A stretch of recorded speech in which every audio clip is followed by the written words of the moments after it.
bevor ich geheiratet habe, war ich ein Schnarcher. Also ich war auch immer so interessiert daran, bin dann auch so immer zu meiner Mutter oder zu meinen Geschwistern gegangen, habe gesagt, Leute, schnarche ich beim Schlafen? Weil ich weiß ja nicht, wenn es mir keiner Feedback gibt.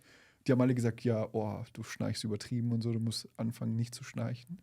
Da habe ich mich echt lange, bevor ich geheiratet habe, damit beschäftigt, weil ich dachte, hey, wenn ich jetzt heirate und mit meiner Frau schlafe, ich will, das ist ja schon ein bisschen embarrassing, so ein bisschen beschämt. Du schnarchst da die ganze Nacht, sie kann nicht schlafen und so, vor allem am Anfang, wenn man anfängt zusammenzuleben.